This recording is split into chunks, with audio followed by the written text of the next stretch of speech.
గౌరవనీయులు సీనియర్ శాసనసభ్యులు మాజీ మంత్రివర్యులు సునీతా లక్ష్మారెడ్డి గారి ఇంటి మీద నిన్న కాంగ్రెస్ గుండాలు చేసినటువంటి దాడిని తీవ్రంగా ఖండిస్తా ఉన్నాం. ఈ రాష్ట్రంలో ప్రజా పాలన కాదు, ఈరోజు గుండా రాజ్యం నడుస్తూ ఉంది. ప్రజల యొక్క హక్కులు పూర్తిగా కాలరాయబడ్డాయి. మొన్న సిద్దిపేటలో నా కార్యాలయం మీద దాడి కావచ్చు, నిన్న హైదరాబాద్లో కౌశిక్ రెడ్డి గారి ఇంటి మీద దాడి కావచ్చు, రాత్రి సునీతా లక్ష్మారెడ్డి గారి ఇంటిపైన దాడి కావచ్చు. అంటే ఒక గుండా రాజ్యం తలపించే విధంగా పాలన కొనసాగుతూ ఉంది. తెలంగాణకున్న మంచి పేరు మంట కలిపి ఇలా బీహార్ లాగా, ఒక రాయలసీమ ఫ్రాక్షనిజం లాగా ఈ రాష్ట్రాన్ని రేవంత్ రెడ్డి గారు నడుపుతా ఉన్నారు.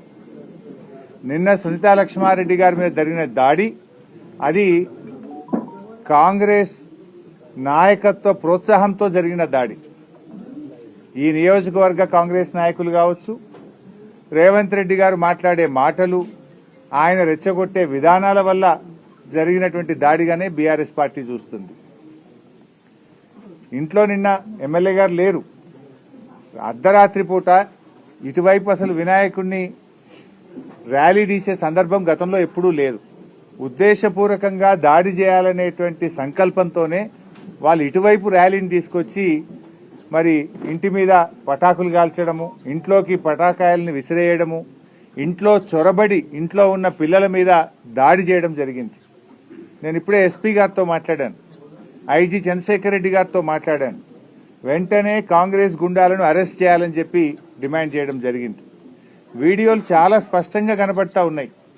రాత్రి అక్కడికి చేరుకున్నటువంటి పోలీస్ హెడ్ కానిస్టేబుల్ వీడియో తీస్తున్నాడు కాంగ్రెస్ గుండాల యొక్క అకృత్యాలను, వాళ్ళు చేస్తున్నటువంటి తప్పుడు పనులను వీడియో తీస్తుంటే ఆ హెడ్ కానిస్టేబుల్ మీద కూడా దాడి చేసి ఆ హెడ్ కానిస్టేబుల్ చేతిలో నుంచి ఫోన్ లాక్కొని హెడ్ కానిస్టేబుల్ నెట్టేస్తే ఆయన జారి కింద పడిపోయింది.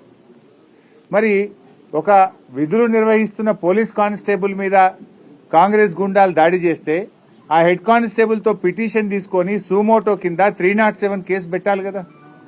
విధులకు, ప్రభుత్వ ఉద్యోగుల విధులకు ఆటంకం కలిగించే సెక్షన్ కింద క్రిమినల్ కేసులు వారి మీద బుక్ చేయాలి కదా. ఎందుకు చేయడం లేదు అని అడుగుతా ఉన్నా. అంటే మీరు ప్రజాస్వామ్యాన్ని రాష్ట్రంలో ఉంచదలుచుకోలేదా? తెలంగాణకున్న మంచి పేరును రేవంత్ రెడ్డి చెడగొడతా ఉన్నారు. ఒకప్పుడు తెలంగాణ పోలీసులు అంటే అద్భుతంగా పనిచేసినారు. ఇలా పోలీసులు ఒక విషయం గుర్తుపెట్టుకోండి, ఏం రేవంత్ రెడ్డి శాశ్వతం కాదు, ఇక్కడ కాంగ్రెస్ నాయకులు శాశ్వతం కాదు. 10 ఏళ్లు మేము అధికారంలో ఉన్నాం. ఏ ఎమ్మెల్యే ఇంటి మీదనైనా ఈ రాష్ట్రంలో దాడి జరిగిందా? 10 ఏళ్ల మా అధికారంలో ఎప్పుడైనా మేము ఈ రకంగా వ్యవహరించామా? అసలు ఎఫ్ఐఆర్ ఎవరైనా పిటిషన్ ఇస్తే 24 గంటల్లో ఎఫ్ఐఆర్ బుక్ చేయించిన సందర్భాలు ఉన్నాయి. కానీ ఈ ప్రభుత్వంలో పిటిషన్ ఇస్తే ఎఫ్ఐఆర్ చేయరు, ఎఫ్ఐఆర్ చేస్తే దొంగల్ని గుండాలను అరెస్ట్ చేయరు. నేను ఈ సందర్భంగా మెదక్ ఎస్పీ గారిని హెచ్చరిస్తా ఉన్నా, తక్షణమే గోమారంలో కాంగ్రెస్ గుండాలను వెంటనే అరెస్ట్ చేయాలి. ఆ దాడికి ప్రోత్సహించిన వారి మీద కూడా కేసు నమోదు చేసి వారిని కూడా అరెస్ట్ చేయాలని చెప్పి డిమాండ్ చేస్తా ఉన్నాం. ఎట్టి పరిస్థితుల్లో దీన్ని వదిలిపెట్టాం. అవసరమైతే హ్యూమన్ రైట్స్ కమిషన్ పోతాం, నేషనల్ హ్యూమన్ రైట్స్ కమిషన్ కూడా ఫిర్యాదు చేస్తాం, అవసరమైతే కోర్టు మెట్లెక్కుతాం తప్ప వీళ్ళకి శిక్ష పడేదాకా కూడా వదిలిపెట్టాం. ఇప్పటికే ప్రజలు అసహించుకుంటున్నారు. ఇదేం ప్రజాపాలన? ఇది ప్రజాపాలన కాదు, ఇదంతా కూడా పోలీసు రాజ్యంగా మారిపోయింది, గుండాల రాజ్యంగా మారిపోయింది. దీన్ని చాలా తీవ్రంగా ఖండిస్తా ఉన్నాం. మా ఓపికకు కూడా ఒక హద్దు ఉంటుంది. మరి లేదంటే రేపు ఏం జరుగుతుంది? రాయలసీమ తరహా ఫ్రాక్షన్ రాజకీయాలు తెలంగాణలో మొదలవుతాయి. ఏదో కష్టపడి పోరాడి తెచ్చుకున్న తెలంగాణ, ఉద్యమాలు చేసి తెచ్చుకున్న తెలంగాణ, అభివృద్ధిలో దేశానికి ఆదర్శంగా తయారు చేసుకున్న తెలంగాణ, దీన్ని కాపాడుకోవాలనేటువంటి ప్రేమ మాకుంటది. తెలంగాణతో మాది పేగుబంధం, తెలంగాణ ప్రజలతో మాది పేగుబంధం. మీరేదో అదృష్టం కొద్దీ ముఖ్యమంత్రి అయింది, కానీ ఈ తెలంగాణ పరపతిని, పేరును దెబ్బతీయకండి.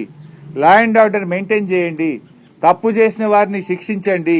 గోమారం ఘటన మీద ఉన్నత స్థాయి విచారణ జరిపి తక్షణమే వాళ్ళను నాన్ బెయిలబుల్ సెక్షన్స్ పెట్టి అరెస్ట్ చేయాలని చెప్పి మేము డిమాండ్ చేస్తున్నాం. మీరు ఇంట్లో చొరబడి దాడి చేసినారు, రేపు మేము అదే చేస్తే ఏమవుతుంది? రాష్ట్రంలో లా అండ్ ఆర్డర్ ఏమవుతుంది? ఎవరు దీని వెనుక ఉన్నారు? ముఖ్యమంత్రి గారు కూడా ఆలోచించుకోవాలి. నేను డీజీపీ గారిని కూడా కోరుతున్నా, అది ఒక ఉన్నతమైనటువంటి పదవి. ఆ పదవిలో ఉన్నప్పుడు చట్టబద్ధంగా వ్యవహరించాలి, రూల్స్ కు అనుకూలంగా వ్యవహరించాలి. కానీ చట్టాన్ని ఎవరు కూడా అతీతులు కారు. చట్టాన్ని ఎవరు అతిక్రమించినా కూడా వారు శిక్షార్హులే. అది పార్టీలకు అతీతం, ప్రభుత్వ పార్టీ ప్రతిపక్ష పార్టీ కాదు, వారిని ఎవరినైనా శిక్షించి తీరాల్సిందే. I request the DGP, immediate గా మీరు ఇంటర్వ్యూన్ కాండి, దీని మీద విచారణ జరపండి, ఆ కాంగ్రెస్ గుండాలను అరెస్ట్ చేయండి, పోలీస్ హెడ్ కానిస్టేబుల్ మీద దాడి చేసిన వాళ్ళను, ఆ దాడికి ప్రోత్సహించిన వారిని కూడా గుర్తించి వారిని కూడా తక్షణమే అరెస్ట్ చేయాలని డిమాండ్ చేస్తున్నాం. ఒకవేళ నిర్ణయం తీసుకోకపోతే బీఆర్ఎస్ పార్టీ ఎమ్మెల్యేలు అందరం డీజీపీ కార్యాలయాన్ని ముట్టడిస్తామని చెప్పి కూడా హెచ్చరిస్తా ఉన్నాం.